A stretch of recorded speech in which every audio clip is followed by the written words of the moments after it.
urusan dunia kita.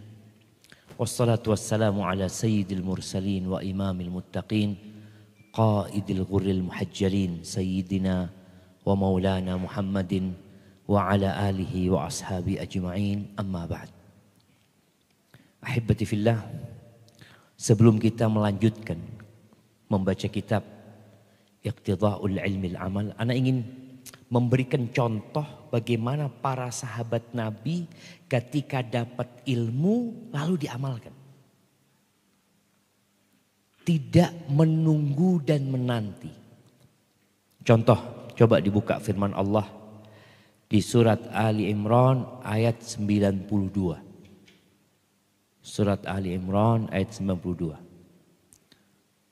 Fadl, siapa yang baca? Kasih hadiah.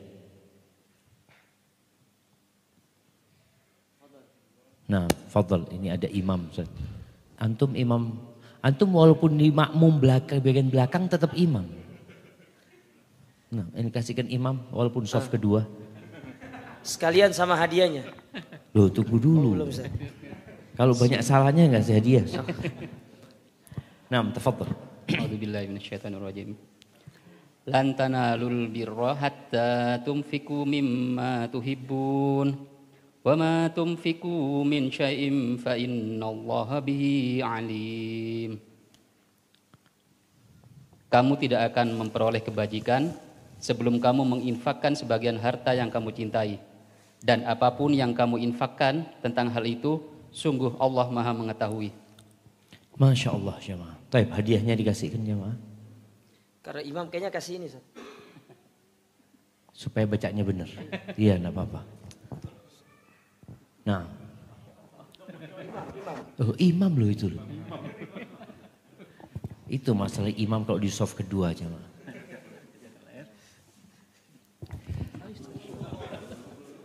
Loh. Ya Allah. Ahibati fillah.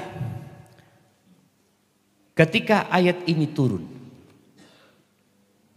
Dan ayat ini dibacakan kepada para sahabat Nabi. Apa yang terjadi dengan mereka? Sebagian hanya mendengarnya. Sebagian kadangkala tidak mau merenungkan maknanya.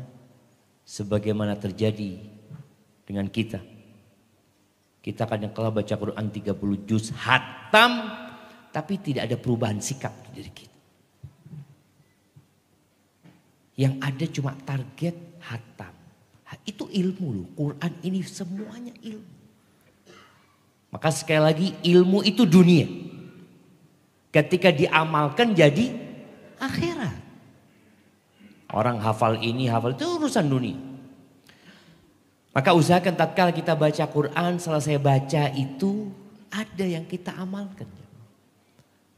Bagaimana Nabi SAW ketika lewat ayat tasbih, beliau langsung bertasbih. Sabbihisma rabbikal a'la.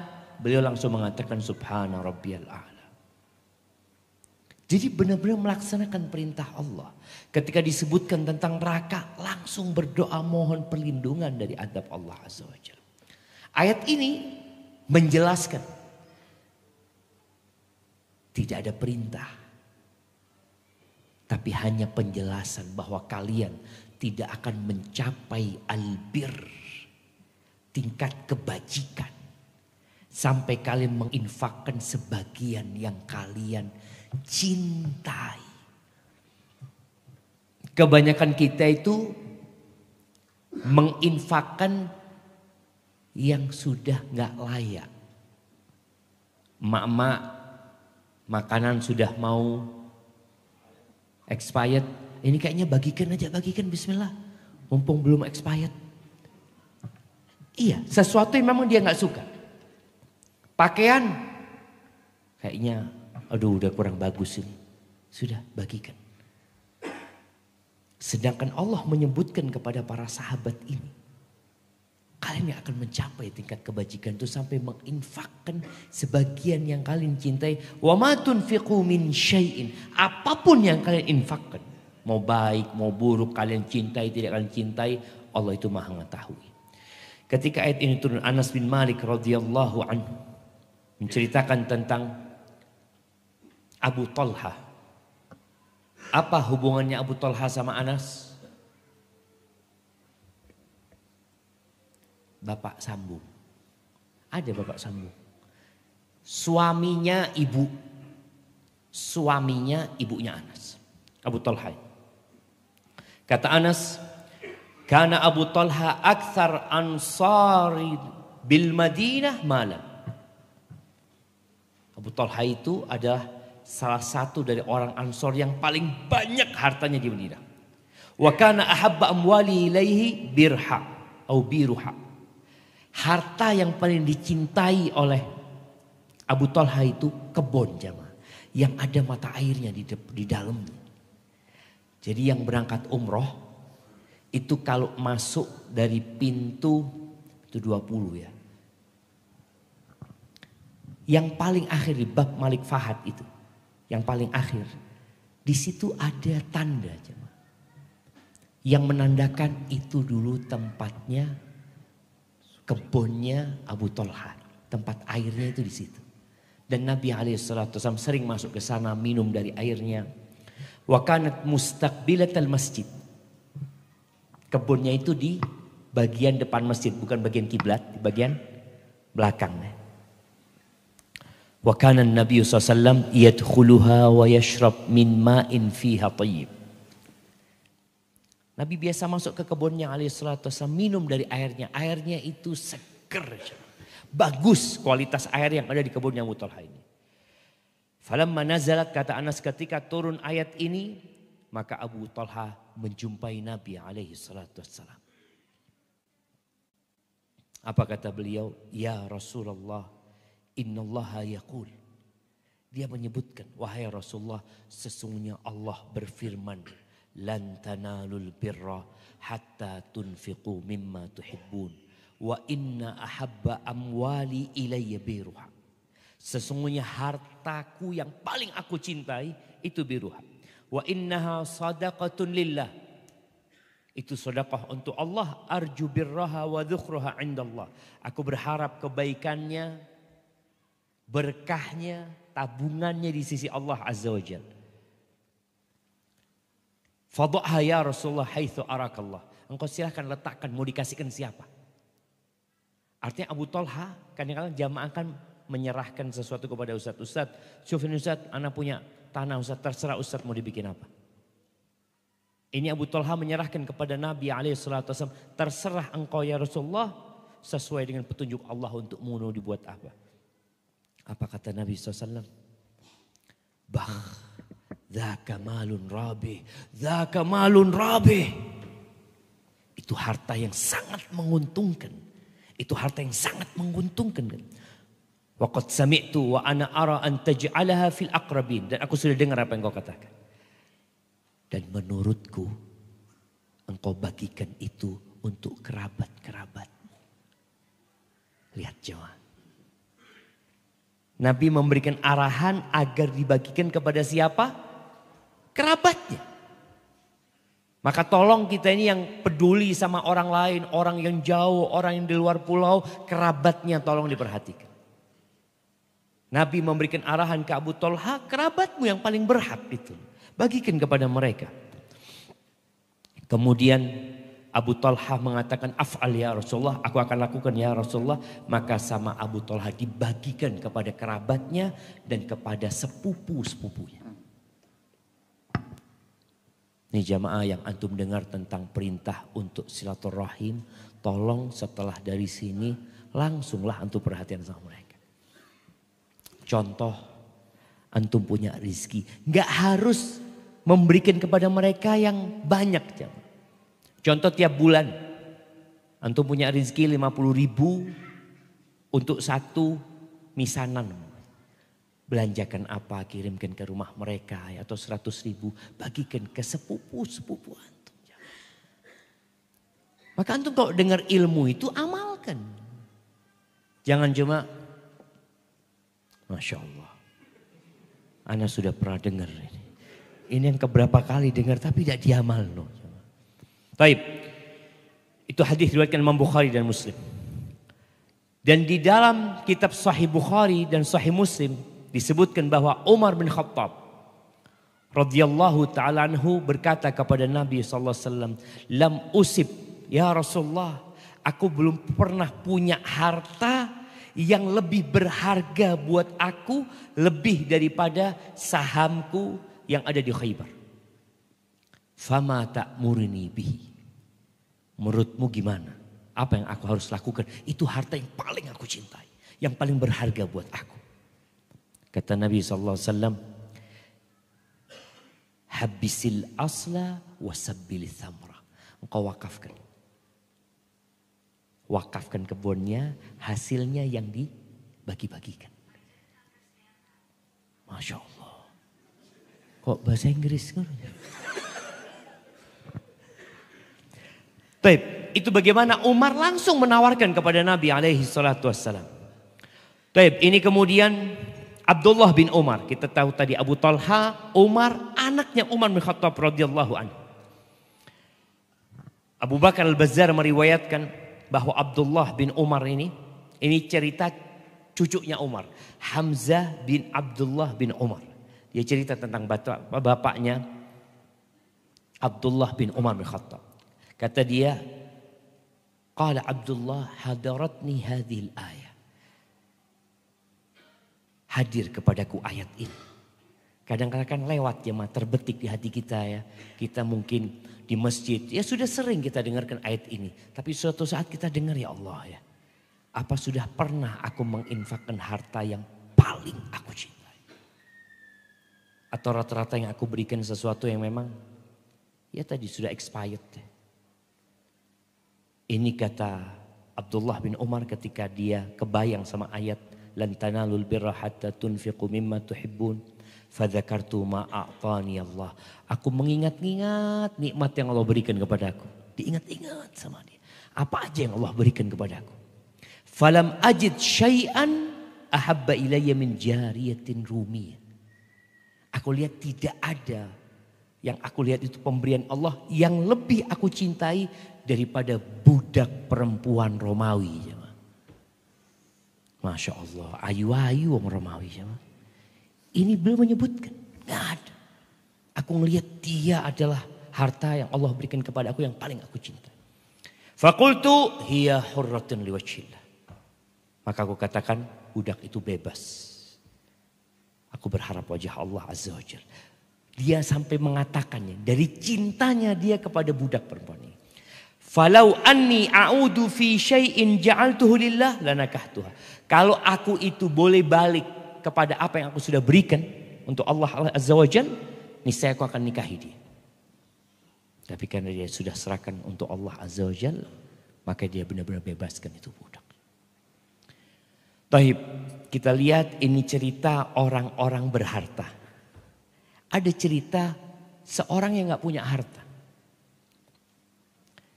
Cerita ini disebutkan oleh Al-Imam Ahmad ya. Disebutkan oleh Al-Hafidh dalam kitabnya Al-Isabah. Dan disahihkan oleh Syekh Albani rahimahullahu ta'ala. Kisah seorang sahabat namanya Ulbah bin Zaid. Ketika tahun ke-9 Hijriah. Nabi SAW melakukan perjalanan perang ke Tabuk. Dengan jumlah pasukan 30.000. Itu pasukan terbesar yang pernah berkumpul bersama Nabi SAW. Karena perjalanannya panjang, Nabi menyuruh yang punya bekal yang berangkat. Yang gak punya kendaraan, gak punya bekal gak bisa berangkat. Akhirnya Ulbah bin Zaid ini datang ke Nabi SAW bersama 6 sahabatnya. Dia mengatakan, ya Rasulullah kami ingin berangkat ya Rasulullah. Kata Nabi SAW, gak ada kendaraan buat kalian. Sedangkan perjalanannya 700 km. Pada saat musim panas. Kalau jalan kaki terus gak mungkin.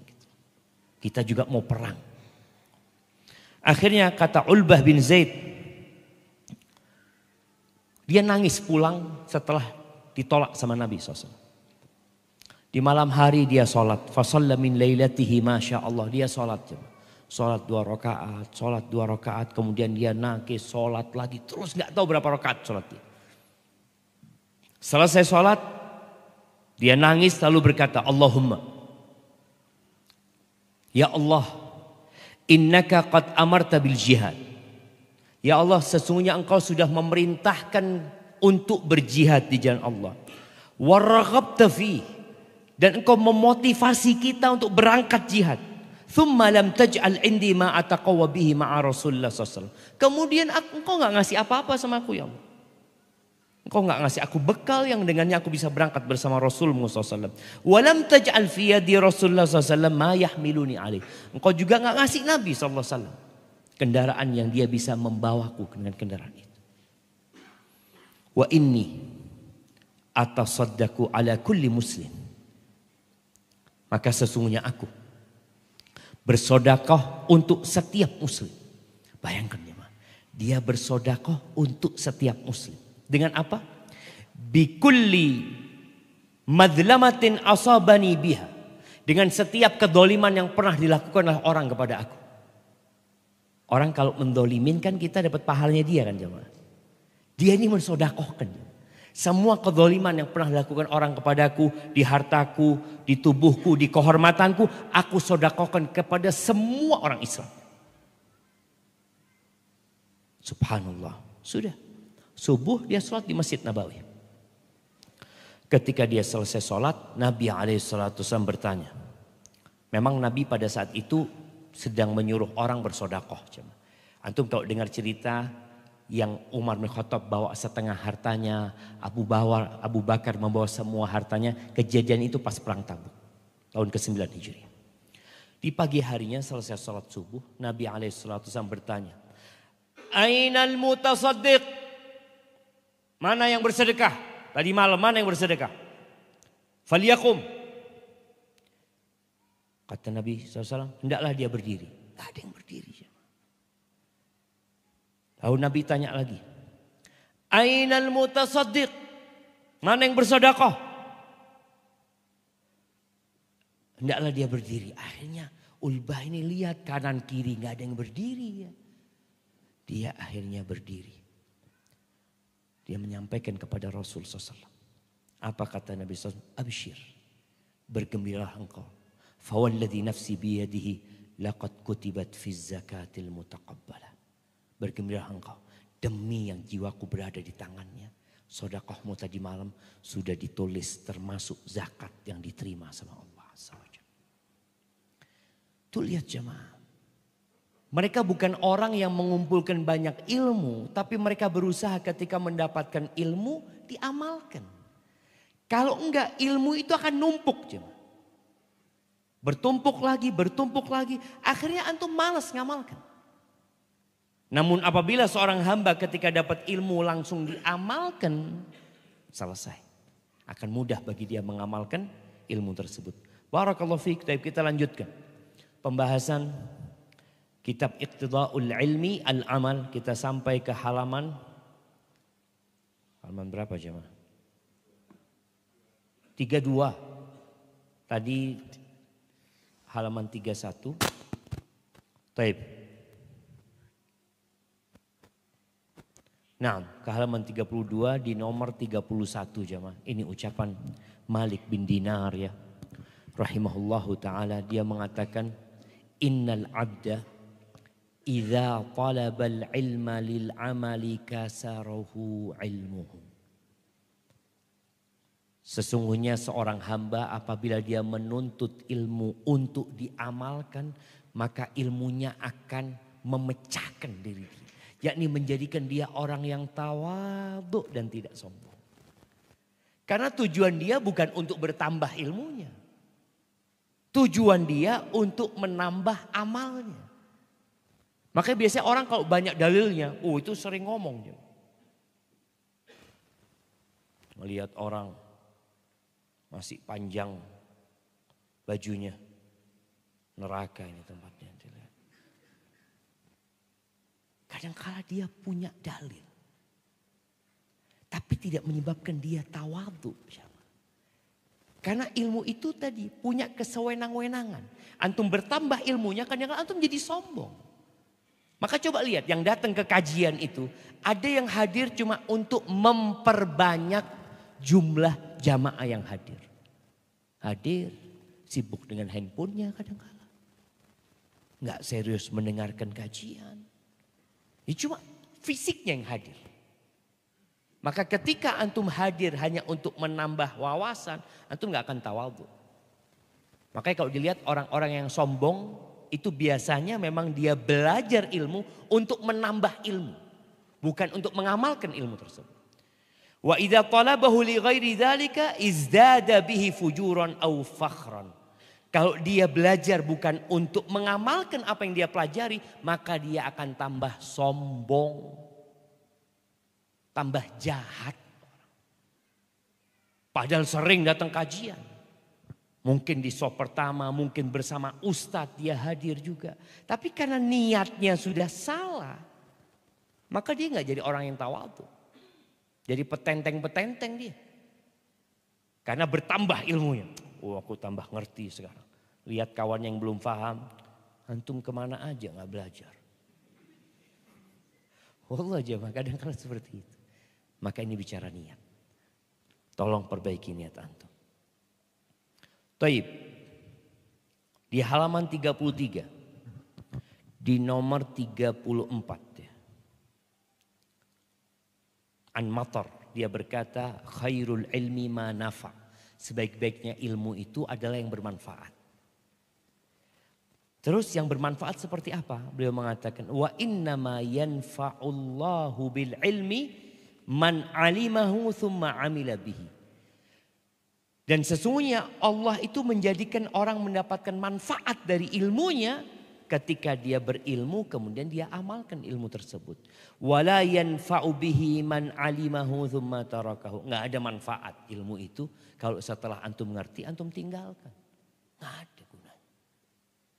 Maka tolong jemaah semakin berilmu itu dulu kita di pondok ya. Biasa anak pondok itu baru ngerti jemaah Masya Allah. Kayak anak yang baru latihan silat ya. Semua diajak berantem.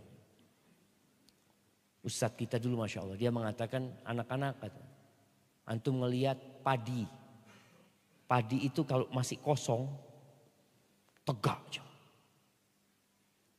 Kemudian ketika ada isinya mulai miring. Mulai ketika penuh dia semakin merunduk. Antum lihat diri antum. Antum tawadhu enggak dengan ilmu antum? Ada istilah Ustaz, ikhwan senior, ikhwan junior. Antum berapa lama ngaji? Baru 2 tahun. Oh junior. Ana sebelum antum lahir sudah ngaji. Masya Allah. Wallahi jemaah kadang-kadang tadi, ini orang belajar buat apa gitu loh. Kalau untuk diamalkan dia tidak akan sebutkan itu. Karena boleh jadi yang baru belajar lebih afdol daripada yang lama belajar. Kalau kita bicara sekali lagi ilmu itu dunia. Ketika belum diamalkan, ketika diamalkan jadi akhir. Ana sering sampaikan ya, ana punya kawan di Madinah namanya Muhammad Yasin. Nama aslinya Antonio asal dia. Dia dari Italia jemaah. Karena kalau ngelihat dia masih tatuan ya, namanya dari non muslim masuk Islam. 2 tahun masuk Islam hafal 20 juz. 2 tahun masuk Islam. Antum dari lahir Islam. Berapa juz antum hafal? Alhamdulillah Ustaz. Anak-anak yang ini sudah 3 juz, yang itu 5 juz. Antum ya anak mungkin dapat syafaat anak-anak Ustaz. Jadi akhirnya orang tua ini padahal tahu fadilah menghafal Quran. Tapi dia gak punya keinginan. Dia punya keinginan buat siapa? Buat anaknya. Buat dirinya enggak Ustaz. InsyaAllah Ustaz. Anak soalnya sibuk Ustaz. Baik. Kemudian di nomor 37. Ini ucapan Abu Qilabah ya. Salah seorang tabi'in. Dia mengatakan, "Idza ahdatsallahu laka ilman." Kalau Allah memberikan kepadamu ilmu baru nih. Engkau dapat ilmu baru nih. Fa ahdits lahu ibadatan. Maka adakan dengan ilmu itu sebuah ibadah. Antum dapat ilmu apa? Ya tambahlah ibadahmu. Wala yakun innama hammuka an tuhadditsa bihin nas. Jangan sampai ambisimu itu hanya untuk menyampaikan ke orang lain. Oh iya, anak sampaikan nanti ke grup, langsung dapat share ke grup keluarga. Insyaallah, jamaah, ini ada sunnah yang ditinggalkan. Tolong diamalkan. Antum enggak, anak dapat insyaallah Ustaz yang menunjukkan kepada kebaikan, kan dapat pahala yang mengamalkan Ustaz. Antum enggak punya niat untuk mengamalkannya. Antum cuma punya niat untuk menyebarkannya saja. Jangan sampai itu terjadi. Baik, di halaman 35, nomor 39.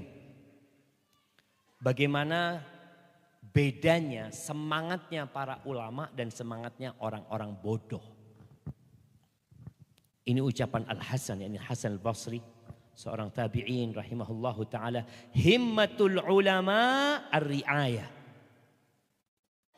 Semangatnya ulama itu adalah mendidik.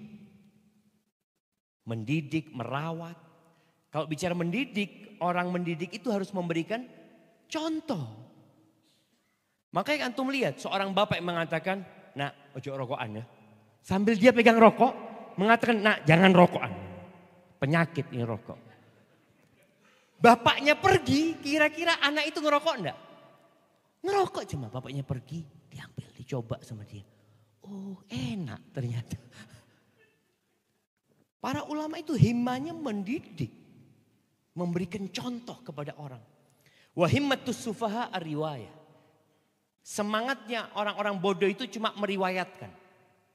Dapat ilmu sampai dapat ilmu sampai. Loh, kapan antum akan mendidik kalau antum tidak mengamalkan, tidak menjadi contoh? Dan ini ucapan Ali bin Abi Thalib radhiyallahu taala anhu ya, yang sering kita dengar ya, disampaikan para ulama, hatafal ilmu bil amal. Ilmu itu menyeru jemaah dengan amal. Ayo amal no aku gitu loh. Kerjakan aku ini. Fa in ajabahu wa illar tahal. Kalau enggak dijawab ilmu ini akan pergi. Makanya tadi Anda sampaikan, ketika kita tahu sunnah-sunnah azan, lalu kita tidak mengamalkannya, ya udah, hilang ilmu tersebut. Antum selesai sholat witir baca apa? Baca apa Ustaz? Baca apa sama? Subhanal Malikil Quddus. Subhanal Malikil Quddus, Subhanal Malikil Quddus. Kalau antum ngamal nonya cuma Ramadan, 11 bulan gak pernah sholat witir, lupa antum. Abu Hurairah ketika mendapatkan wasiat dari Nabi SAW. Awsani khalili bithalas. Aku dikasih wasiat sama kekasihku 3 dan aku tidak meninggalkan. Yang pertama, an utira qabla an anam. Agar aku sholat witir sebelum tidur. Kemudian yang kedua, wa an asuma thalathata ayyam min kulli syahr. Agar aku puasa 3 hari dalam sebulan. Yang ketiga, wa an arka'a rak'atai duha. Agar aku sholat duha 2 rakaat. Nggak ditinggali. Artinya berusaha ketika antum dikasih amalan, kalau bicara sunnah, itu kan cuma sunnah Ustaz. Iya cuma. Tapi ini ilmu loh, tadi yang kita bicara akhirat ketika antum amalkan. Kalau sekedar pengetahuan, apa gunanya pengetahuan ketika tidak diamalkan? Maka di sini ilmu itu menyeru, ayo amalkan aku gitu, amalkan aku. Kalau enggak dia akan hilang jemaah. Antum hafal wadduha, tapi tidak pernah dibaca. Kira-kira berapa lama bertahan? Ya mungkin sebulan habis gitu salah-salah. Dan kita lihat para penghafal Quran, ketika hafalan Qurannya tidak digunakan untuk membaca ketika sholat, biasanya akan hilang. Ini ucapan Ali bin Abi Thalib radhiyallahu taala anhu. Iya, ada sebuah ungkapan yang mungkin anak-anak kita sering menghafalnya. Kita kalau di pondok dulu, yang pertama diajarin ya beberapa makalah, beberapa ucapan. Salah satunya ilmun bila amalin, ini di halaman 37 yang paling bawah. Ilmun bila amalin ka syajaratin bila thamarah. Ilmu tanpa amal seperti pohon yang enggak ada buahnya. Kemudian beliau juga berkata, ilmul munafik fi qawlihi. Orang munafik ilmunya itu di mana? Ngomong. Oh pintar kalau ngomong. ini kayak gini. Ana dengar Ustadz menyampaikan ini. Ini ada dalilnya, Masya Allah. Ilmunya orang munafik itu omongan. Wa ilmul mu'min, ilmunya orang beriman. Fi amalihi, di amalan dia. Gak perlu ngomong dia. Oh saya tahu, gak perlu ngomong saya tahu. Masya Allah. Ada dialog di grup alumni pondok. Rame dialog ini. Di antara salah satu komentar yang Ana lihat, Ana ini juga belajar gitu. Oh, orang yang berilmu itu gak usah ngomong aku belajar. Tapi buktikan dengan amal. Antum kerjakan apa tidak? Antum kalau membutuhkan pengakuan dari orang, berbahaya. Antum butuh pengakuan orang, ini orang alim. Wallahi jemaah, kadangkala orang yang berilmu itu menurut orang awam itu orang bodoh. Sampai ada cerita orang awam itu. Dia kerja di STDI. Di kampus kita ya. Ketika itu dia dibawa ya. Duduk di bawah, ada kerjaan nganu besi kalau nggak salah. Ada seorang yang lewat, jemaah naik motor, bolak-balik lewat naik motor. Nggak salam sama orang ini jemaah. Capek kata orang ini. Masa ini orang berilmu kayak gini, kata dia. Ketika lewat yang ketiga, waalaikumsalam warahmatullahi wabarakatuh. Dia langsung menjawab salam, padahal nggak salam. Dia sakit hati jemaah. Sakit hati jemaah. Subhanallah. Itulah kalau bicara ilmu tadi. Ketika seorang itu berilmu, buktikan dengan amal. Orang munafik ngomong, pintar di atas mimbar dia berbicara. Sampai Allah Azza wa Jalla mengatakan, wa idza ra'aitahum tu'jibuka ajsamuhum wa in yaqulu tasma' liqaulihim. Engkau kalau lihat orang munafik, penampilannya kayak orang paling beriman. Orang munafik itu. Antum jangan pikir orang munafik di masa Nabi SAW itu nampaknya seperti orang fasik. Tidak. Mereka bahkan nampak seperti orang yang paling bertakwa kepada Allah Azza wa Jalla. Kalau mereka berbicara, Allah engkau akan dengarkan omongan mereka. Tapi mereka munafik. Ka'annahum khusyubun musannadah. Yahsabuna kulla sayhatin alaihim humul adu. Mereka itu musuh yang sebenarnya. Tapi musuh dalam selimut. Makanya Umar bin Khattab itu dia mengeluh ya. Yang paling aku takutkan itu adalah jaladul fajir. Orang fajir yang gagah perkasa ya. Yang dia sabar. Padahal orang jahat. Tapi orang yang bertakwa malah lemah. Maka berusaha untuk mengamalkan ilmu itu. Dan gak perlu cerita-cerita. Oh saya belajar sama ini. Belajar. Tunjukkan amal dari hasil ilmu yang antum belajar. Baik, di halaman 40 jamaah. Di nomor 50. Ini Yunus ibn Maisarah ibn Halbas al-Jailani berkata. Taqulul hikmah, ada kata-kata hikmah. Apa kata-katanya? Tabtaghini ibn Adam, engkau mau hikmah wahai anak Adam. Engkau mau hikmah, mau kebijakan. Wisdom ya. Wa anta wajiduni fi harfain. Engkau akan mendapatkan aku di dua kata. Dua kata aja. Yang pertama, ta'mal bi khairi ma ta'lam. Amalkan yang terbaik dari yang engkau pelajari. Wa tadhar syarra ma ta'lam. Dan meninggalkan yang paling buruk dari yang engkau pelajari. Sudah itu hikmah. Jadi orang bijak itu adalah orang yang mengamalkan yang terbaik yang dia pelajari dan meninggalkan yang terburuk dari apa yang dia pelajari. Ahibati fillah. Di halaman 42 ada ucapan Hasan al-Basri, ini bicara tentang iman. Insya Allah kita semua orang-orang beriman. Tapi tingkatan imannya berbeda-beda.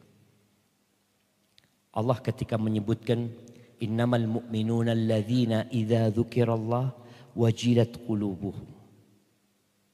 Ini di awal surat Al-Anfal. Coba kita baca coba. Ayat kedua surat Al-Anfal. Nah.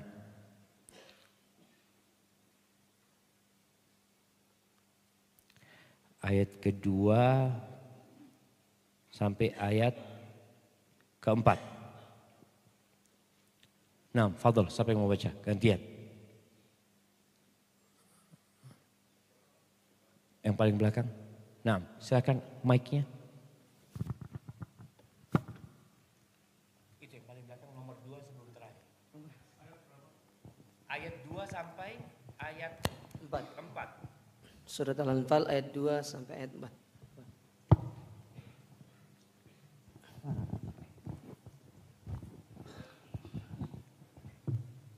أعوذ بالله من الشيطان الرجيم إنما المؤمنون الذين إذا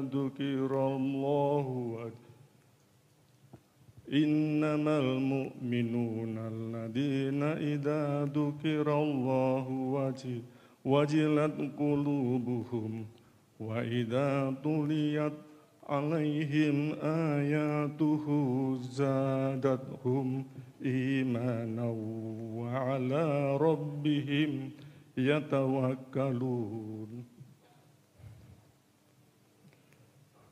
الذين يقيمون الصلاة ومما رزقناهم ينفقون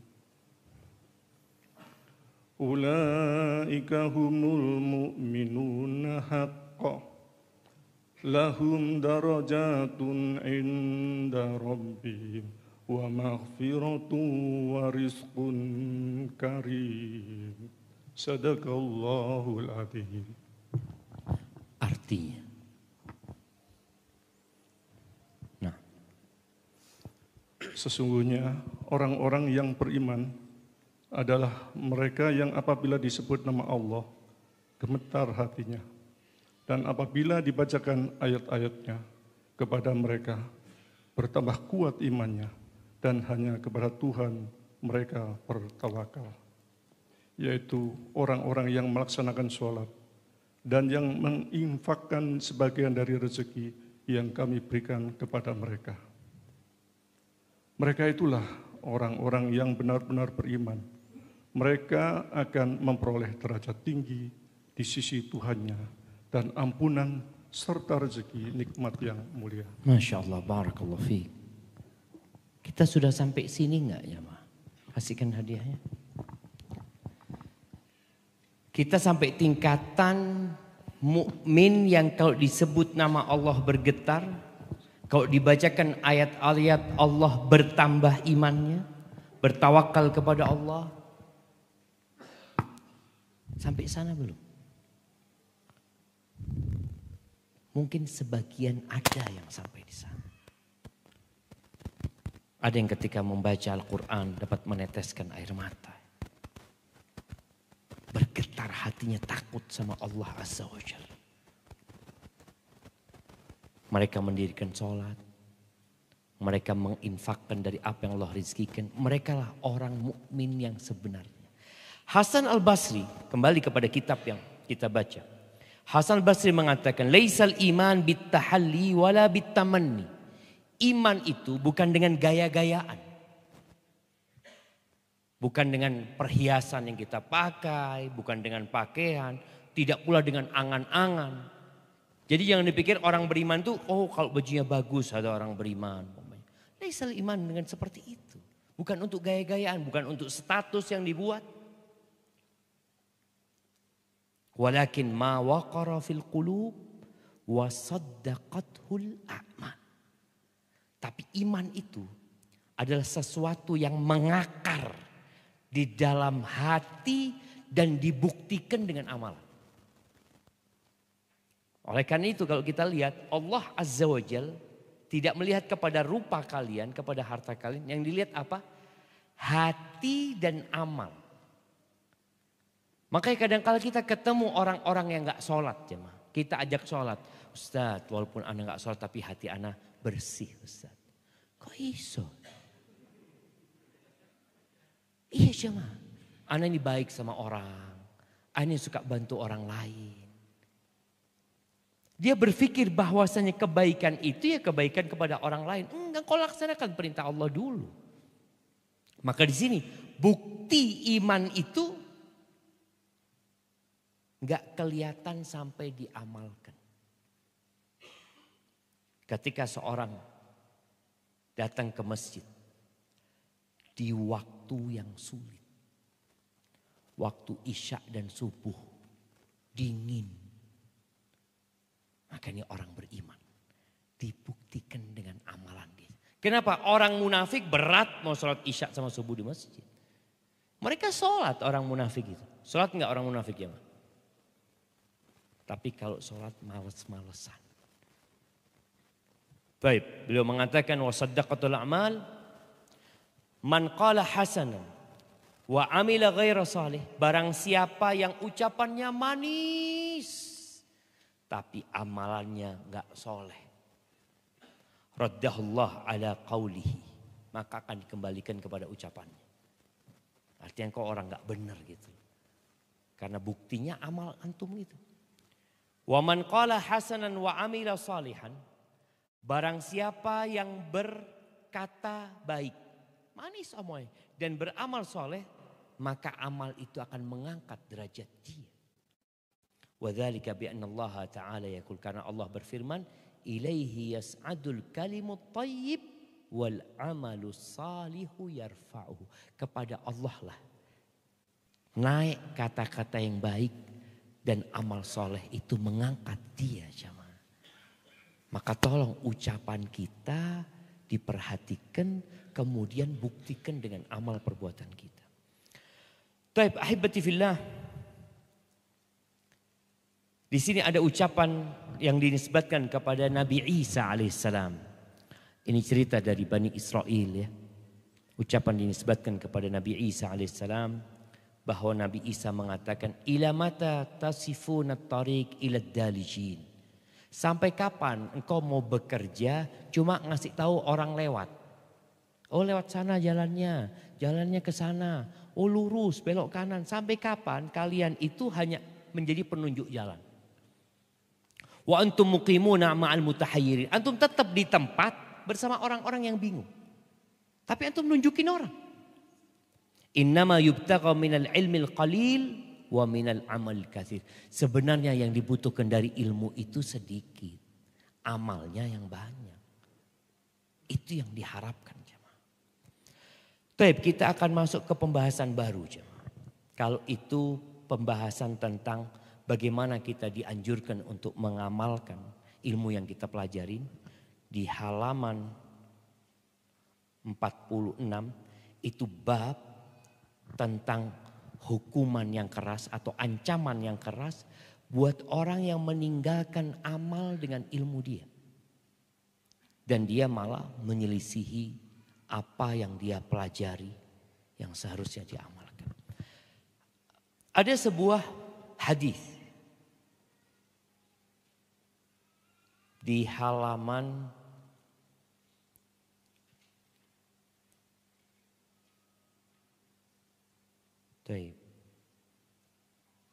ini ada banyak hadis-hadis yang dhaif disebutkan di sini.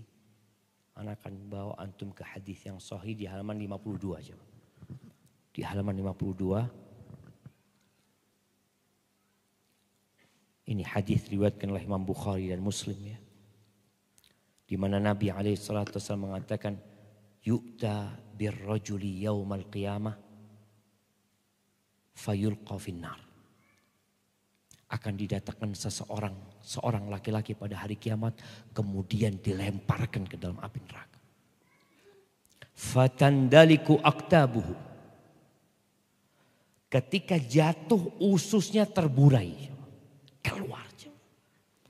Di riwayat Imam Bukhari disebutkan fayaduru kama yadurul himar biraha. Lalu orang ini berputar-putar jemaah. Muterin ususnya itu jemaah. Seperti keledai yang muterin alat penggiling gandum. Muter terus muter. Akhirnya penghuni neraka melihat pemandangan yang aneh, mereka kumpul jemaah. Subhanallah jemaah. Kita bisa lihat gimana ya keadaan neraka. Na'udzubillah minan nar. Lalu orang-orang itu bertanya kepada Fulan. Ya Fulan, alaysa kunta ta'muru bil ma'ruf wa tanha 'anil munkar? Fulan, bukankah engkau yang nyuruh kita berbuat baik dan mencegah kami berbuat mungkar? Engkau yang suka ngasih tahu kami dulu di dunia. Qala, iya. kuntu amurukum bil ma'ruf wa la af'alu. Aku dulu menyuruh kalian berbuat baik tapi aku tidak mengamalkannya. Wa anhaakum 'anil munkar wa ati. Aku mencegah kalian dari perbuatan mungkar tapi aku sendiri ngelakoni perbuatan mungkar. Na'udzubillah min dzalik, ini sebuah ancaman yang menakutkan sekali jamaah. Menjadi bukti bahwa ilmu itu baru bermanfaat kalau diamalkan, bukan kalau disampaikan. Sekali lagi, hafalan Quran antum, hafalan hadis antum, hadirnya antum di majelis ilmu itu akan bermanfaat kalau diamalkan. Bagaimana jamaah? Masih lanjut? Kita lihat terus merem-merem Ustaz. Enggak Ustaz. Masya Allah. Terakhir Ustaz. Refleksi mungkin Ustaz. Refleksi. Silakan Ustaz, refleksi mungkin Ustaz. Tapi jamaah kita kayaknya harus berdiri dulu jamaah. Nah, lihat semuanya sudah mulai ngantuk. Bismillah, berdiri. Nah, fadol. Masya Allah, 2 tangan ke atas. Masya Allah, mulet jamaah. Masya Allah. Ya, kemudian telapak kakinya disentuh. Masya Allah jamaah. Coba. Nah jamaah. Ya boh, seger wis. Alhamdulillah. Kopi. Siap, fadol, duduk lagi jamaah. Masya Allah, barakallahu fikum. Coba dilihat yang masih ngantuk dipijeti jamaah. Supaya lebih nyenyak tidurnya. Baik, ahibati fillah. Ada beberapa permisalannya. Disebutkan dalam kitab ini berkaitan dengan orang yang berilmu tapi tidak mengamalkan ilmunya. Berilmu dia menyampaikan ilmunya tapi tidak mengamalkan buat diri dia sendiri. Seperti yang sering kita dengar ya. Seperti lilin yang menerangi orang lain tapi diri dia sendiri terbakar. Orang dapat manfaat. Orang masuk surga dengan penyampaian dia. Tapi dia sendiri masuk ke neraka. Na'udzubillahi minan nar. Baik, di halaman 55. Ini ada ucapan Sufyan Ats-Tsauri rahimahullahu taala, salah satu ulama yang dia mengatakan laitani lam aktubil ilma. Andai kata aku dulu enggak nulis hadis, enggak nulis ilmu. Walaitani anju min ilmi kafafan la alayya walali. Dia mengatakan andai kata aku selamat dari ilmuku, impas, tidak menuntutku dan tidak memberikan syafaat kepada aku. Impas. Itu menurut dia sudah keuntungan. Subhanallah, kita kalau baru bisnis bisa dikatakan, Ustaz kalau bisnis enggak rugi itu untung. Awal mulai bisnis itu enggak rugi, itu sudah terhitung untung. Inilah ucapan Sufyan Ats-Tsauri. Dia mengatakan, aku berharap ilmuku itu ya sudah impas. Enggak jadi penggugatku, enggak jadi pahala buat aku. Itu sebuah keberhasilan buat dia. Padahal dia ulama besar. Yang dia mengatakan jamaah, ma'alajtu syai'an asyadda ala nafsi min niyati. Kata Sufyan, aku enggak pernah ngopeni, enggak pernah memperbaiki sesuatu yang lebih parah, yang lebih sulit, yang lebih berat daripada niatku sendiri. Kenapa? Fa innaha tataqallabu alayya. Niatku tuh bolak-balik. Pagi ikhlas, malam kadangkala sudah tidak ikhlas. Baik. Ahibati fillah. Ada sebuah hadis di halaman 58 ya. Hadis diriwayatkan oleh Imam Ahmad ya. Disebutkan oleh Auf ibn Malik al-Asy'a'i radhiyallahu anhu bahwa Nabi SAW suatu hari nazara ila sama'i yauman. Beliau memandang ke langit jemaah suatu hari.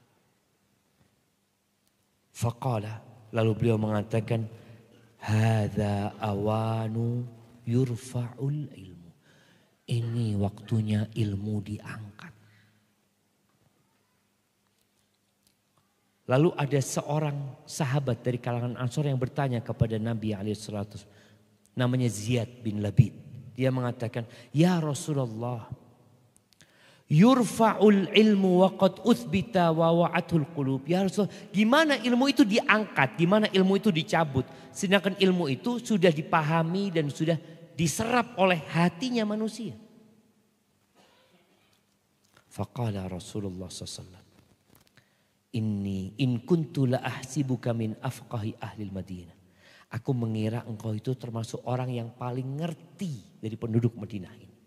Yang paling faham dari penduduk Madinah ini. Lalu beliau menyebutkan orang-orang Yahudi dan Nasrani. Mereka punya ilmu, mereka punya kitab, dicatat. Tapi mereka tersesat. Karena ilmunya gak diamalin. Apakah Yahudi gak tahu kalau Nabi Muhammad SAW benar? Tahu dia. Tapi karena gak diamalkan jadi tersesat. Falaqitu Shaddad ibn Aus. Katanya Auf, aku ketemu sama Shaddad. Oh ini sepertinya Jubair bin Nufair. Muridnya Auf bin Malik. Dia mengatakan, lalu aku berjumpa dengan Shaddad bin Aus. Aku sampaikan kepada dia hadisnya Auf bin Malik. Apa kata dia? Sadaqa Auf. Benar yang diucapkan Auf itu. Ala ukhbiruka bi awwali dzalika yurfa. Engkau mau aku kasih tahu enggak? Dari ilmu itu bagian mananya yang pertama kali diangkat. Dari ilmu tersebut bagian mananya yang pertama kali diangkat. Apakah kemudian orang jadi nggak hafal? Enggak, ternyata orang masih menghafal ilmu. Jadi sampai hari ini orang hafal Quran. Hafal hadis Nabi SAW. Qultu bala, iya. Apa kata dia? Yang pertama kali diangkat. Al-khusyu. Al-khusyu. Hatta la tara khasyian. Kekhusyuan. Sampai sulit engkau melihat orang itu khusyuk sholat. Sampai sulit. Padahal kita udah belajar, kita tahu ilmunya, kita tahu dengan apa yang kita baca. Tapi hilang. Jadi bobot dari ilmu itu hilang jemaah. Gambaran ilmunya masih ada, tulisannya masih ada, hafalannya masih ada. Tapi kekhusyuan itu hilang. Barakallahu fiik. Itu mungkin yang dapat kita kaji kesempatan kali ini. Masya Allah jam 8 pas. Barakallahu fadl. Jazakumullah khair. Kami sampaikan kepada Ustadz Dr. Syafiq Reza Basalama yang telah menyampaikan materi kurang lebih 1 jam. Seperti yang telah dijanjikan tadi, insya Allah sisa waktu sampai mungkin 20-30 ya kita gunakan untuk tanya jawab. Nanti yang bertanya insya Allah kita berikan hadiah. Kita mulai dari ikhwannya dulu. Fadol, nah ingin bertanya, belakang. Itu masih bisa dipakai. Iya.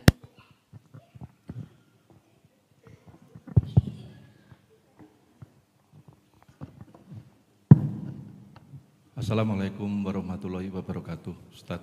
Waalaikumsalam warahmatullahi wabarakatuh. Tadi Ustaz menjelaskan tentang sedekah infak yang paling dicintai, itu yang utama. Tapi saya ingat ada namanya sedekah separuh kurma.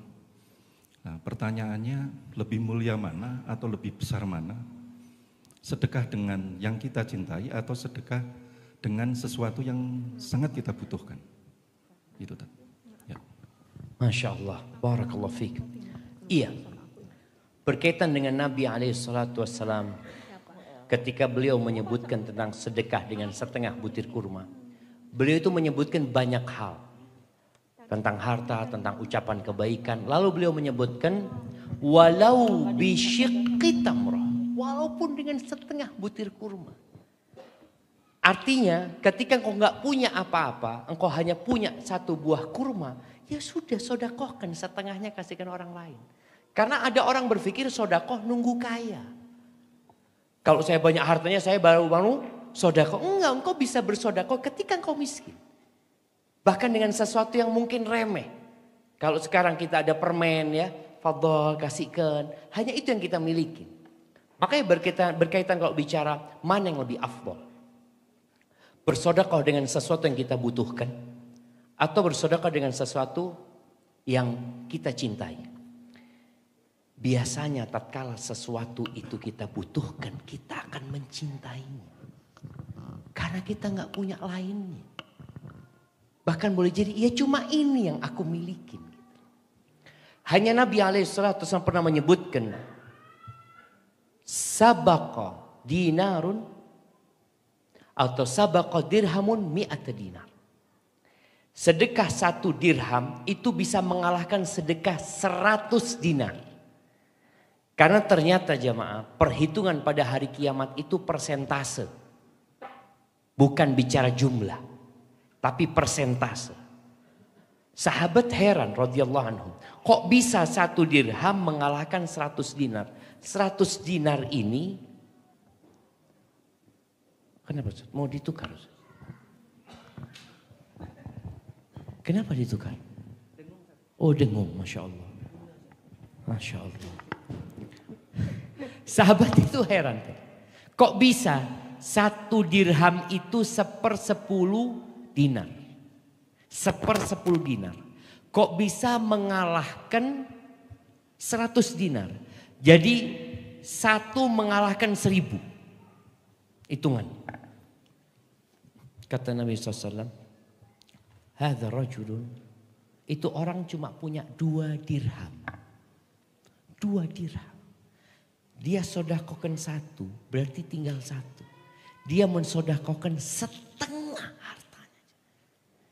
Ini bukan yang di dompet ya. Orang-orang kadang-kala kan, Masya Allah, anak sodakon semua yang di dompet.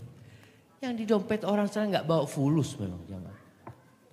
Orang yang sedekah 100 dinar, itu punya harta setumpuk. Dia cuma ambil sedikit jamaah. Maka kalau bicara hitungan pada hari kiamat, tentunya hitungannya nanti persentase. Kemudian kalau bicara tadi orang membutuhkan, maka tentunya lebih utama. Dia butuh karena dia sudah nggak punya yang lainnya. Itu akan lebih utama ketika dia sodakokan. Para sahabat Nabi mencapai tingkat itu jemaah. Kebanyakan orang itu sodakoh karena lebih hartanya. Itu biasa. Jadi orang dermawan biasa itu yang sodakoh karena lebih hartanya. Ada orang yang sodakoh bukan karena lebih, karena pas-pasan tapi dia masih sodakoh. Yang paling puncaknya yang disebutkan yang ketiga tadi. Orang yang sodakoh pada saat dia butuh. Wa yu'thiruna ala anfusihim walau kana bihim khasasah. Mereka lebih mengutamakan orang lain walaupun dirinya membutuhkan. Itu. Hadza wallahu a'lam bissawab. Kasih hadiah yang bertanya Ustaz. Nah, sudah. Oh sudah Masya Allah. Itu hadiah boleh disodakohkan. Kalau nggak suka. Orang kalau kira aduh nggak suka anak sama hadiahnya. Baru dia sodakohkan. Taib, Masya Allah. Pertanyaan yang bagus sekali, Masya Allah. Taib, silakan. Bismillah. Sebentar, ibu-ibu tadi ini. Ya. Oh iya satu-satu. Silakan Bu. Bismillah. Assalamualaikum warahmatullahi wabarakatuh. Kebesaran ternyata. Semoga Allah merahmati Ustadz dan semua yang hadir di sini. Ustadz, saya mau bertanya. Perkenalkan. Perkenalkan nama saya Rima. Saya kesini dengan suami Rizal dan anak-anak. Kami dari Bekasi. Alhamdulillah. Barakallahu fikna. Wa fi barakallah Ustadz, amin. Ustadz, saya mau bertanya, adakah ayat yang saya butuh nasihat yang kita itu harus sebenarnya harus kan mengamalkan itu harus dengan pelan, sabar ya Ustadz ya. Jadi maksudnya tidak terburu-buru gitu. Kadang ada rasa hati pengen udah dapat ilmu nih, pengen buru-buru beramal gitu ya, hijrah gitu. Nah sedangkan kan mungkin butuh proses gitu. Terus kadang ujiannya juga ada rasa malas dan sibuk Ustadz. Jadi misalnya nih karena masih disibukkan dengan pekerjaan, akhirnya kita menunda sholat atau menjamah sholat gitu Ustaz, menjamah sholat. Nah, gimana ya Ustaz? Ya butuh nasihat agar kita itu senantiasa tidak dilalaikan dengan kesibukan, tidak pengen ada sabar lah Ustaz, ada lebih sabar. Syukran Ustaz, jazakumullah khairan. Masya Allah, barakallahu Assalamualaikum fiik. warahmatullahi wabarakatuh. Waalaikumsalam warahmatullahi wabarakatuh. Ya, kalau pertanyaannya adakah ayat yang nyuruh kita pelan-pelan beramal? Ada, Ustaz. Yang anak tahu suruh bersegera, Ustaz. Iya, Ustaz. Jadi kalau kita lihat ayat-ayat dalam Al-Quran itu, kalau untuk cari dunia suruh pelan-pelan. Makanya ketika Allah mengatakan alladzi ja'ala lakumul arda dhalulan famshu fi manakibiha. Dialah Allah yang menjadikan bumi ini landai ya. Kalian berjalanlah di bumi itu. Wa kulu min rizqi. Makankah dari rizki. Jadi yang ada kalau urusan dunia kita suruh santai. Tapi kalau urusan akhirat seperti sholat nih. Sholat Jumat. Apa kata Allah? Ya ayyuhalladzina amanu di surat Jumat. Idza nudiya lis-salati min yaumil jumu'ati fas'au ila dzikrillah wa dzarul bai'. Apabila dikumandangkan azan panggilan, wahai orang-orang beriman, kalau dipanggil untuk menuju zikrullah, itu mendengarkan khutbah Jumat ya, melaksanakan sholat, bersegeralah kalian. Dan tinggalkan perdagangan, tinggalkan. Subhanallah, Rasulullah SAW, beliau kalau masuk rumah itu bantuin urusan keluarga. Beliau merah susunya sendiri ya. Betulkan sandalnya yang rusak. Kadangkala timbanya itu pecah beliau perbaiki. Kalau azan ditinggalkan semuanya. Bahkan di beberapa athar disebutkan beliau seakan-akan gak kenal sama kita. Ya udah, ditinggalkan. Sebagian ulama salaf ya, kalau baca tentang mereka itu kadangkala kita perlu membaca. Sebagian mereka ada yang kerjanya tukang emas ya, tukang bikin perhiasan emas. Ketika dengar azan dia mau memukul dengan palunya, nggak dia lanjutkan. Sebagian kita kan mari noise, tahu-tahu komat, komat gitu. Enggak, ini dia dengar azan dia tinggalkan. Maka kita disuruh bersegera. Bahkan ketika menuju kepada ampunan Allah, Allah mengatakan wasari'u ila maghfirati min rabbikum wa jannatin arduhas samawati wal ard. Kalian bersegeralah menuju keampunan Allah dan surganya. Disuruh bersegera. Kemudian di ayat lain Allah mengatakan wasabiqu ila maghfirati min rabbikum wa jannah. Kalian berlomba-lombalah. Namanya orang berlomba-lomba ini harus cepat-cepatan. Jadi bukan kita santai jemaah. Kalau menuju kepada Allah, kata Allah, fafirru ilallah. Kaburlah kalian menuju kepada Allah. Firar itu lari yang gak noleh ke belakang. Lari menuju kepada Allah Azza wa Jalla. Maka bagi emak-emak ya, emak-emak ini Masya Allah. Allah memuliakan mereka dengan tidak mewajibkan bagi mereka sholat Jumat. Tidak mewajibkan bagi mereka untuk berjamaah di masjid. Tidak mewajibkan bagi mereka untuk berjihad. Antum bisa bayangin ya, kalau perempuan itu harus sholat berjamaah di masjid. Kira-kira gimana aja? Nangis sana, nangis sini. Kalau punya anak 3 semua anaknya dibawa ke masjid. Maka Allah gak wajibkan buat dia. Laki-laki yang ke masjid. Rasulullah SAW kadang kalau beliau sholat dengar suara bayi nangis di belakangnya. Beliau cepatkan sholatnya. Ketika ditanya, ya Rasulullah gak seperti biasa engkau sholatnya. Iya, aku dengar suara ada balita yang nangis. Aku kesian sama ibunya tadi. Nah, disinilah emak-emak ketika sholat di rumah. Usahakan ketika masuk waktu sholat, kan udah tahu masuk waktu sholat itu kapan. Pekerjaan diusahakan udah selesai sebelum hal itu. Tapi ada hal yang tidak bisa diprediksi. Anak yang nangis, anak yang lapar, anak yang BAB, macam-macam lah. Maka ketika itu terjadi insya Allah gak ada masalah ketika engkau menunda waktu sholat tapi masih dalam waktunya. Bicara soal zuhur. Waktu zuhur kalau sekarang ini dari jam 11:30 sampai jam 2:30 anggap. Engkau sholat jam 2 masih gak apa-apa gitu. Tapi jangan sampai engkau maunya sholat itu kalau udah beres semuanya. Udah nyapu, udah bersih, semua udah selesai. Kari kesele. Kadang-kala tinggal capeknya, akhirnya sholatnya itu aras-arasan.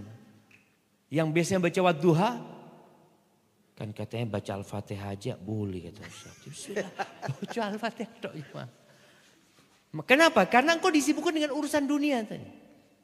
Kemudian bagi emak-emak ini, Masya Allah, disuruh tidak tidur Ustaznya jamaah. Ini tandanya sampai jam 10 kayaknya Ustaz. Masya Allah. Tidak usah gula mas. Masya Allah, syukran mas. Kayaknya yang hadir yang butuh mas. Itu dibikin. Nah, mak-mak itu usahakan baik sama tetangganya. Hidupkan kayak ini, kalau bicara amal lagi ya. Nabi SAW mengatakan kepada Abu Dzar, Ya Aba Dzar, idza tabakhta maraqatan fa'akthir ma'aha wa ta'ahad bihi jiranak. Abu Dzar, kalau engkau masak daging pakai kuah, banyakin kuahnya. Lalu engkau perhatikan tetangga-tetanggamu, bagikan sama mereka. Nah, kita yang udah ngaji sunnah nih. Kapan antum berbagi sama tetangga antum? Kadang-kala tetangganya 2 kali ganti tidak tahu. Loh, ganti meneng tonggon. Dijual tanahnya atau disewakan. Maka tolong mulai sekarang nih mama usahakan pulang dari sini besok masak. Bukan besok masak. Besok pulang dari Batu bawa apel Malang. Antum langsung bagikan ke tetangganya. Paling enggak 10 rumah, 10 rumah, 10 rumah, 40 rumah. Kebanyakan. Ya 5 rumah lah. Supaya mereka kadang-kadang mereka heran. Loh ada acara apa ini? Karena orang berpikir kalau dibagi makanan ada hajatan. Enggak nunggu hajatan antum berbagi sama mereka. Maka tolong, disitulah ketika punya tetangga yang baik, antum bisa titip anaknya. Aku mau sholat dulu ya, titip anakku ya. Oh iya siap sini. Nanti dia mau sholat dititipkan anaknya. Masya Allah, zen. Punya tetangga kayak gitu, gak perlu pembantu lagi antum sudah. Masya Allah. Barakallahu fiik. Bisa diamalkan nih kayaknya mak-mak ini Ustaz ya? Loh harus Ustaz. Kan harus. Kita ilmu itu diamalkan. Masya Allah. Masya Allah. Sudah dengar ibu-ibu? Ya, berarti pulang nanti beli apel ini? Atau jangan-jangan apelnya sudah banyak di sana Ustaz? Iya seharusnya panitia ini jualan apel. Iya beli di pasar gitu jamaah ya. Jadi dijual di sini biar jamaah gak perlu beli. Gitu Ustaz. Mana Pak Ilham ini? Baik, Masya Allah. Bapak-bapak ingin bertanya? Sebentar, yang ini dulu, yang ini dulu. Iya.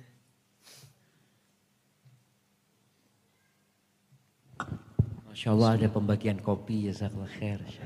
Panitianya baik lah. Kopi sasetan. Matur suwun Ustaz. Barakallahu fikum. Mohon izin bertanya. Pernah mendengar tentang bersedekah dengan memberi makan. Nah, lebih utama yang mana ya Ustaz? Kita memberikan makan kepada orang yang soleh. Dalam artian teman-teman yang sama-sama penuntut ilmu atau kepada keluarga, kerabat sekeliling kita terdekat. Termasuk anak istri juga mungkin ya. Apakah termasuk juga sama teman kantor Ustaz. Nah, teman kantor kan ada juga yang bilang oh sudah mampu, sudah ini. Tapi kan kalau kita nggak pernah mengajak makan mereka atau menraktir mereka kan kesannya dianggap pelit atau gimana. Nah itu gimana Ustaz? Kalau kesan ini berarti kita mencari pujian dari mereka. Supaya nggak disebut pelit, akhirnya ngajak makan. Siap, kalau bicara mana yang lebih utama ya, tadi dikatakan bersedekah kepada orang yang berilmu ya. Memang ada skala prioritas yang perlu kita perhatikan. Ketika orang-orang bertanya kepada Nabi SAW tentang apa dan kepada siapa mereka berinfak. Allah mengatakan yas'alunaka madza yunfiqun. Mereka bertanya kepadamu apa dan kepada siapa mereka berinfak. Kata Allah, "Qul ma anfaqtum min khairin falil walidaini wal aqrabin wal yatama wal masakin."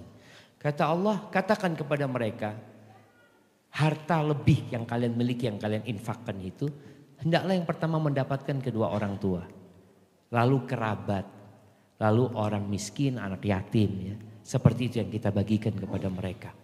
Maka kalau bicara orang yang alim, kita juga berbagi sama mereka, khususnya tatkala kita melihat dia ini mengajarkan ilmu dan dia membutuhkan bantuan. Artinya bantuan kita manfaatnya bukan hanya buat dia, boleh jadi manfaatnya buat murid-muridnya juga nantinya. Tapi jangan dilupakan orang tua kita, jangan dilupakan kerabat kita.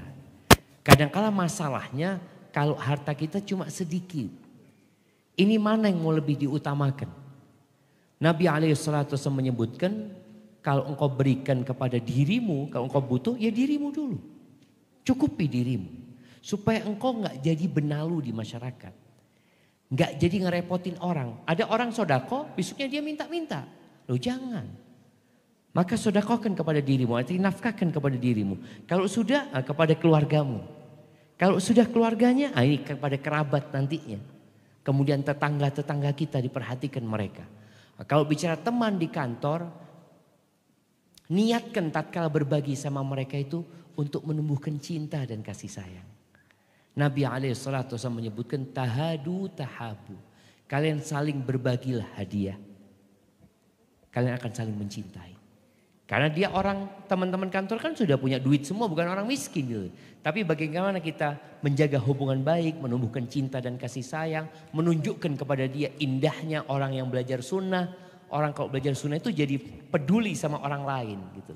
Bukan hanya ngasih nasihat tapi dia juga berbagi. Maka perlu itu dilakukan. Dengan niatan tapi tadi menumbuhkan cinta dan kasih sayang. Bukan karena takut disebut pelit ya mah. Iki wis ngaji jenggoten. Gak pernah bagi-bagi. Oh.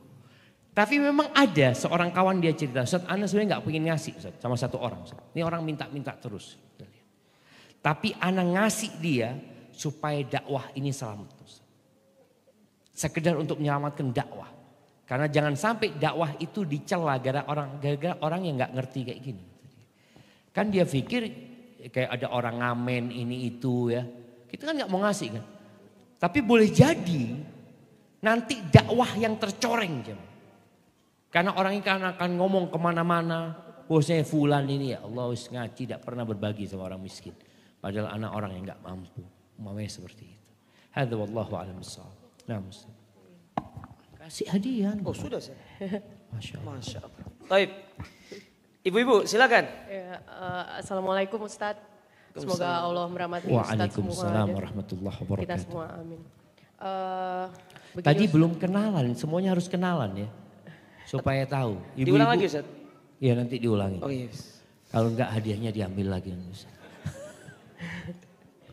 Ya Ustadz, saya mau bertanya. Kenalan dulu kepada mak-mak yang di sana. Oh iya, nama saya Tika, istrinya Adi yang di sana Ustadz. Oh yang Adi yang mana ini? Adi yang itulah Ustadz. Masya Allah. Kayaknya hilang Mas Adi ini. Ketiduran mungkin Ustadz. Masya Allah. Ya? Siap, mana Mas Adi? Ayo, oh ya, singitan di Buri ya. Nah, barakallah. Masya Allah. Ya Ustadz, dengan topik yang akhir-akhir ini ya Ustadz. Itu kan sekarang ini saya ngerasa kadang itu Islam direndahkan oleh banyak orang. Maupun dari orang Islam itu sendiri. Nah sedangkan misalkan kita itu tahu ilmunya, maksudnya kayak kita tahu sebenarnya tidak seperti itu. Perlukah kita itu membela dengan kayak kita memberikan klarifikasi, ataukah kita cukup diam saja untuk menghindari perdebatan terutama pada orang kafir? Seperti itu Ustaz. Masya Allah. Siap. Barakallahu fiik ya. Ya ini pertanyaan yang menarik sekali yang berkaitan dengan sikap kita sebagai seorang muslim. Tatkala agama ini dicela. Tatkala agama ini direndahkan. Boleh jadi dari orang-orang non-muslim atau dari orang-orang Islam yang di hatinya ada penyakit. Atau boleh jadi dari orang-orang munafikin. Apa sikap kita? Sikap kita sebenarnya yang sudah disebutkan tadi. Boleh jadi diam, boleh jadi membela. Ada kondisi orang-orang yang perlu didiamkan. Kalau kita bantah, kalau kita klarifikasi, dia malah seneng. Tapi ada orang-orang kalau kita diamkan, tidak dikomentari ucapan dia, hilang ucapan itu. Al-Imam Syafi'i mengatakan, "Idza nataqas safihu fala tujibhu." Kalau yang bicara itu orang bodoh, engkau jangan jawab. Fa khairun min ijabatihi sukutu. Yang lebih baik jawaban buat dia itu adalah diam. In kallamtahu farajta anhu. Kalau engkau jawab, senang dia. Ada yang menanggapi. Antum lihat ya, ada orang kalau ditanggapi itu, tambah senang. Tapi coba dibiarkan, nggak dikomen jamaah. Dia lihat lagi, kok belum ada yang komen? Dilihat lagi, lihat, loh, kok belum ada yang komen? Akhirnya hilang. Maka in kallamtahu farajta anhu. Kalau engkau jawab, malah dia akan gembira. Tapi kalau engkau diam, dia akan mati penasaran. Namun ada kondisi-kondisi yang perlu dibikin klarifikasi.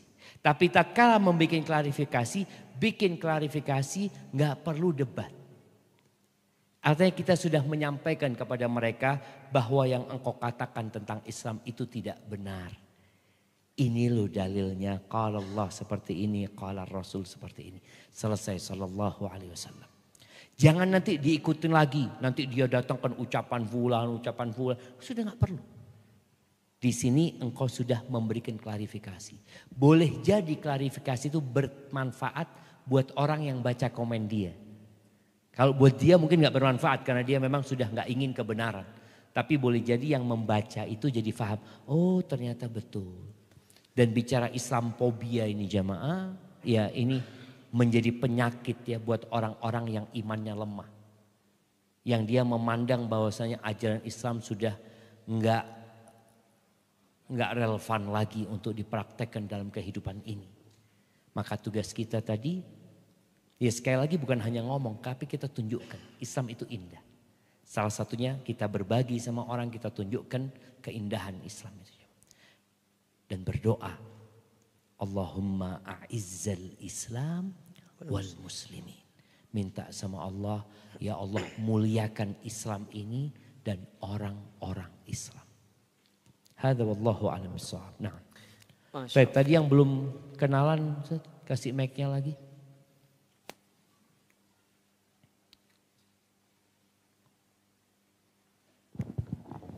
Bismillah. Assalamualaikum warahmatullahi wabarakatuh. Perkenalkan nama saya Alianto. Alianto asal dari domisili Surabaya, tapi kelahiran Makassar. Masya Allah, Masya Allah. Kerjaan apa? Saya di swasta, Telkomsel Ustaz. Oh Masya Allah. Jadi yang kurang pulsa apa jemaah? Nggak bisa. Kuota bisa dijawab kan? Bisa. Bisa sodakoh kuota juga kan? Bisa Ustaz. Boleh jamaah, ada orang yang suka kirim kuota sama Ana nggak tahu siapa orang itu sampai hari ini. Masya Allah ya. Itu termasuk sedekah yang sembunyi-sembunyi. Masya Allah. Ana tahu-tahu, loh kok nambah lagi kuotanya ini. Mau cari siapa tidak tahu. Maka itu mungkin sedekah yang bisa kita lakukan kepada kerabat kita. Kita kirimkan pulsa kepada sepupu kita. Tidak usah ngomong-ngomong. Tidak usah tanya, pulsa masuk?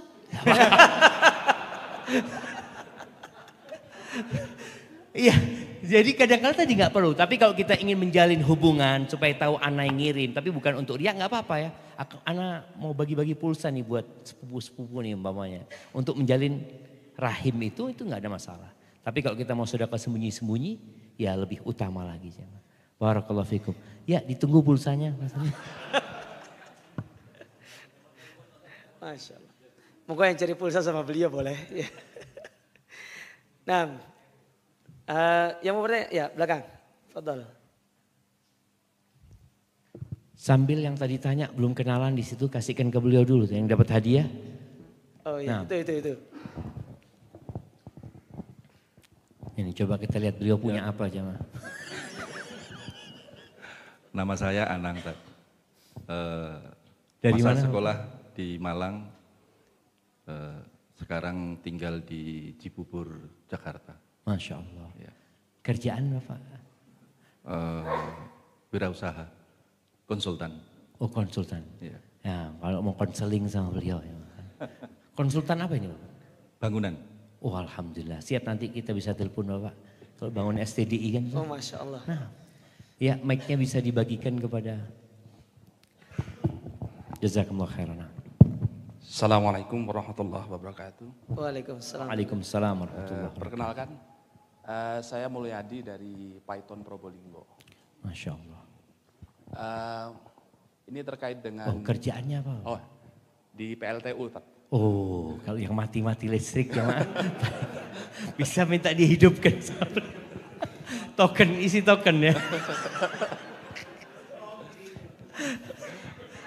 Cuma token ini nggak bisa ditransfer jamaah.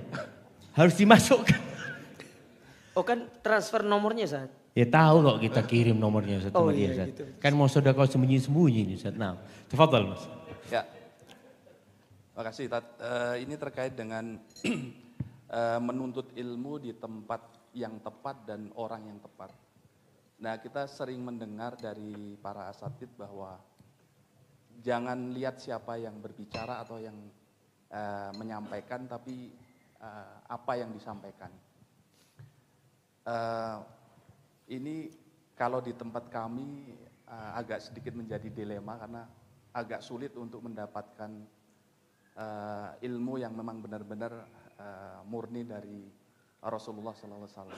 Nah ini bagaimana menyikapi ini, karena memang beberapa daerah atau khususnya tempat kami kan agak sulit untuk mendapatkan kajian yang benar-benar lurus sesuai sunnah. Masya Allah. Nah jemaah, kita dulu juga diajari itu. Makalah yang mengatakan, unzur ma qala wala tanzur man qala. Lihat kepada apa yang diucapkan, jangan lihat siapa yang mengatakan hal itu.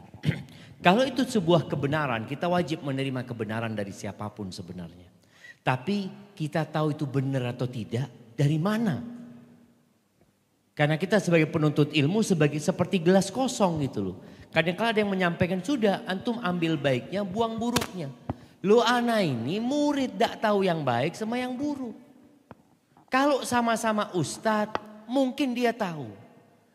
Makanya para ulama ketika mereka mengkaji kitab-kitab yang menyimpang, untuk membantah kitab tersebut, mereka tahu, mereka punya bekal untuk itu. Tapi ketika orang nggak punya, maka perlu berhati-hati. Bagaimana nasihat para tabi'in yang mereka mengatakan inna hadzal ilma dinun. Ilmu ini agama urusannya. Kalau bicara agama itu urusannya qala Allah qala Rasul. Fanduru amman ta'khuduna dinakum. Kalian lihat dari siapa kalian mengambil agama kalian. Apalagi dengan banyaknya kelompok-kelompok yang menyimpang jemaah. Antum bisa melihat yang lagi rame hari ini atau kemarin Imam Mahdi. Imam Mahdi di mana? Di mana? Ada Imam Mahdi jemaah. Dia sumpah pakai Al-Quran ya. Dia menantang. Ya Allah anak ngomong. Dan yang mengherankan ada pengikutnya. Ada aja pengikut. Dulu yang paling ramai pengikutnya itu Lia Eden. Ana masih ingat itu ke rumahnya Lia Eden kita jemaah. Kita lihat ramai rumahnya Lia Eden. Dia lagi nyanyi sama siapa yang punya tabloid Monitor yang kemudian dibredel sama pemerintah karena menyebutkan Nabi Muhammad SAW nomor siapa namanya? Arswendo ya. Lagi nyanyi sama Arswendo ini. Lia Eden nih. Kita waktu itu kuliah di Libya. Kurus-kurus yang kalau tiap bulan nunggu mukafaah ya, nunggu uang dari kampus. Ngeliat di tempatnya Lia Eden. Makanan banyak sekali. Ana ngomong bismillah aja mah. Yuk sama teman-teman kita. Jangan. Bisa jadi didukuni nanti kata dia. Akhirnya kita gak makan dia. Cuma melihat. Nah, ketika Ana berjumpa dengan salah satu tangan kanannya Lia Eden. Lulusan salah satu perguruan tinggi Islam di Indonesia. Ana tanya sama dia, Mas. Sampean kok bisa ikut Lia Eden ini? Dia mengatakan, iya itu pengalaman batin. Oh, itu tadi ketika dia gelas kosong hanya menerima apa yang disampaikan. Maka kita perlu berhati-hati. Tatkala kita nggak tahu siapa ustadz yang menyampaikan dan kita juga nggak punya filter untuk menfilter, maka mungkin sekarang dengan adanya kajian online ya, itu bisa mengobatin. Dan nggak ada alasan orang tidak belajar sekarang. Nggak ada alasan orang tidak belajar. Nggak ada alasan mengatakan di kampung anak nggak ada kajian ya. Nggak bisa engkau mengatakan itu. Engkau sudah punya handphone dan engkau bisa lihat di mana ada ilmu. Sampai mau ngaji sama syekh yang sudah meninggal dunia bisa sekarang. Subhanallah. Bayangin kita itu sekarang bisa mendengarkan suaranya Syekh Muhammad bin Shalih Al-Utsaimin. Bisa ngaji sama beliau. Beliau sudah meninggal dunia. Jadi nggak ada alasan lagi untuk tidak ngaji. Jangan mengatakan kampung anak sulit Ustaz ini itu. Ketika sulit di sana maka ciptakan kondisi yang tetap membuat kita bisa menuntut ilmu. Yang kedua, antum kadangkala kita perlu bikin kajian. Seringkali di daerah anak kumpul antum bikinlah grup di Facebook. Contohnya umpamanya Python mengaji. Seperti itu ya. Kadangkala ada yang ngaji-ngaji juga gitu loh. Ada satu orang loh. Masya Allah ya ternyata antum ngajinya gimana? Alhamdulillah di YouTube kata dia. Betul jemaah. Mereka ngaji di YouTube. Anak pernah isi kajian di Melabuh kalau nggak salah. Itu ada yang hadir dari pulau jauh sekali. Entah berapa jam dia datang ke sana. Kemudian dia datang dia ngomong, Ustaz saya punya uang 10 juta Ustaz. Saya mau ngaji Ustaz. Anak ngomong kalau ke STDI tidak bisa ngomong. Karena di STDI ini untuk mahasiswa gitu jemaah. Kalau gitu saya mau ke Roja aja Pak Ustadz ya. Kata dia. Bayangkan jemaah. Berangkat dia dengan uang 10 juta itu dia mencari ilmu. Anak kebayang ulama-ulama terdahulu ya. Yang berangkat ya. Karena dia kata dia apa? Anak di rumah Ustadz. Karena ada parabola jadi bisa nonton Roja di pulau itu jemaah. Maka seperti itu. Jadi nggak ada alasan. Tapi paling tidak kalau sudah punya teman-teman ya. Bisa ngundang ustadz nantinya. Dan sedih sebenarnya jemaah. Ada beberapa daerah terpencil itu mengatakan ustadz kita itu kalau mau ngundang ustadz harus nabung dulu. Nabung berbulan-bulan. Karena ustadznya jauh. Harus naik pesawat ke sana jemaah. Yang membutuhkan biaya. Maka kalau memang bisa tadi datangkan ustadz yang stay di sana, mungkin ngampu masjid, bikin TPA itu akan lebih utama dan biayanya akan lebih murah insyaallah jemaah. Hadza wallahu a'lam bissawab. Pak, berarti antum buat Python mengaji ngundang beliau, Pak. Karena kan beliau yang paling dekat dengan Python ya. Siap Ustaz. Langsung dibubarkan. Masya Allah. Taib, sebelumnya saya mau lempar pertanyaan dulu. Tadi Ustadz menyampaikan satu perkataan yang bagus ya. Mungkin antum sudah sering dengar. Ilmu ini agama. Maka lihatlah dari siapa engkau mengambil ilmu tersebut. Ini perkataan siapa yang bisa jawab? Ada hadiah insyaAllah. Ini perkataan siapa? Mungkin kalau antum sering ikut kajian insyaAllah pernah dengar. Mama. Ibu-ibu, tidak boleh Google ya.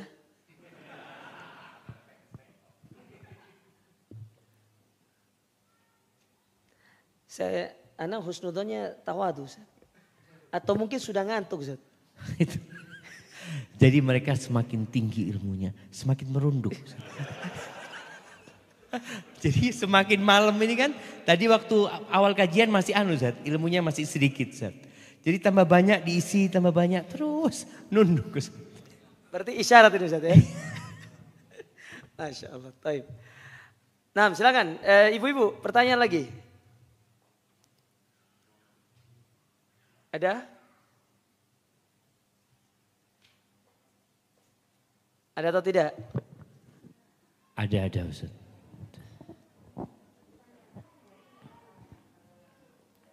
Nah, monggo. Bismillah, Assalamualaikum warahmatullahi wabarakatuh. Waalaikumsalam warahmatullahi wabarakatuh. Sebutkan namanya. Asalnya? Nama Ibu Ida Munifa, asal Sidoarjo. Nah, suaminya ada di sini? Afwan, suami sudah meninggal. Allah yarham. Allah yarham. Bersama anak ke sini Ustadz. Alhamdulillah, barakallahu fiik. Semoga kasih sama Allah. Amin.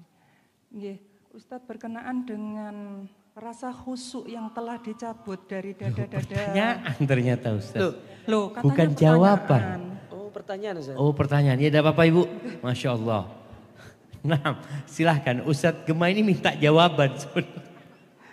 Sudah, kita ngalah sama ngalah, nggak apa-apa. Nah, tafadhali. Berkenaan dengan rasa khusyuk yang telah dicabut dari dada-dada umat, ini saya minta kiat-kiatnya untuk mengupgrade khusyuk ini Ustadz. Karena terus terang saya sendiri itu sulit untuk mengusahakan. Bagaimana kiat-kiatnya Ustadz? Jazakumullah khairan. Masya Allah. Wa iyyakinam.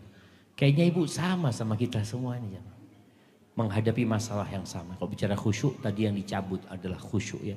Sehingga menjadi berat sekali. Bukan tidak mungkin dapat diusahakan. Di dalam sebuah hadis disebutkan ada orang sholat yang hanya dapat 1/10-nya. Ada yang dapat 1/9-nya, ada yang dapat setengah. Yang dapat full itu jarang. Karena boleh jadi orang sholat itu 1 rakaat khusyuk, rakaat kedua sudah mulai hilang kemana-mana. Boleh jadi dia baru khusyuk ketika tasyahud akhir. Loh, wis mari ternyata. Jadi dia itu tahu-tahu sampai asyhadu an la ilaha illallah sudah mau selesai sholatnya. Kalau bicara bagaimana kiat, yang pertama memang adalah memohon kepada Allah Azza wa Jalla. Karena yang punya jiwa kita adalah Allah. Yang dapat memberikan kekhusyuan adalah Allah. Sebagaimana tadi ilmu itu dicabut, yang bisa menurunkan adalah Allah Azza wa Jalla. Maka mintalah kepada Allah kekhusyuan dalam sholat. Di antara doa yang perlu kita baca, Allahumma a'inni ala dzikrika wa syukrika wa husni ibadatika. Dan beribadah yang baik kepadamu ya Allah. Bukan asal beribadah, tapi menuju puncak dari ibadah tersebut. Kalau sholat, tadi salah satu adalah kekhusyuannya. Khusyuk itu bukan hanya konsentrasi. Khusyuk itu konsentrasi plus menghayati. Kan kalau konsentrasi cuma konsentrasi dengan apa yang dibaca oleh imamnya. Imam baca qul huwallahu ahad, dia konsentrasi, dia tahu. Tapi dia kadang-kadang tidak menghayati apa yang dibaca oleh imamnya. Ketika ruku dia baca subhana rabbiyal azim wa bihamdi, dia konsentrasi tapi tidak menghayati. Khusyuk itu tadi konsentrasi plus menghayati ibadah yang sedang dia lakukan. Bagaimana proses ketika dia dari berdiri tahu-tahu dia merunduk. Kepada siapa dia merunduk? Kepada Allah Azza wa Jalla. Tahu-tahu setelah itu dia berdiri lagi untuk bersiap siaga sujud untuk Allah Azza wa Jalla. Jadi perlu penghayatan. Di antara yang membantu untuk menghayati selain doa tadi adalah memahami apa yang dibaca. Kemudian yang ketiga, Syekh Abdul Razak hafizahullah ta'ala menyebutkan. Di antara yang membantu orang khusyuk sholat itu adalah konsentrasi jawab adzan. Jadi sudah membangun hubungan ketika adzan dikumandangkan. Hayya 'alas shalah, la haula wala quwwata illa. Terus jadi proses itu dijaga. Karena ada orang ketika mau sholat masih pegang handphone. Kadang-kadang masih jawab WA ya. Afwan, ana lagi mau sholat. Dia ngomong itu. Akhirnya sholatnya pun kira-kira dijawab apa sama dia. Itu gara-gara antum. Jawab, maka usahakan hal-hal yang dapat menghilangkan kekhusyuan sebelum sholat itu dihilangkan. Ketika wudhu kita juga sudah menghayati ya. Kalau kita bicara wudhu itu jemaah, wudhu itu membersihkan diri dari dosa-dosa. Ketika antum mengusap wajah, bagaimana dosa-dosa dari mata itu akan turun dengan tetesan air wudhu yang terakhir dari tangannya. Perlu dihayati semua sehingga ketika masuk sholat kita bisa khusyuk. Lalu bacaannya kalau bisa beragam, diganti-ganti. Mau baca suratnya. Kita kalau baca qul huwallahu ahad terus, akhirnya tidak khusyuk. Karena enggak khusyuk pun hafal kita. Tapi coba antum baca surat yang lain. Surat yang baru antum hafal. Biasanya antum akan konsentrasi dan nanti dengan konsentrasi itu mudah-mudahan antum bisa menghayati. Bacaan ketika ruku juga digonta-ganti. Kan ada banyak sunnah-sunnahnya. Ketika sujud seperti itu. Kemudian ketika sujud ingat pesan Nabi SAW, doa. Doa ini butuh kekhusyuan. Kenapa? Kalau antum baca subhan rabbiyal a'la udah biasa. Tapi ketika antum mau berdoa antum mikir, ana mau baca doa apa gitu. Nah di situ antum akan berusaha untuk khusyuk. Hadza wallahu a'lam bishawab. Itu mungkin beberapa kiat untuk khusyuk. Barakallahu fikum Ustaz.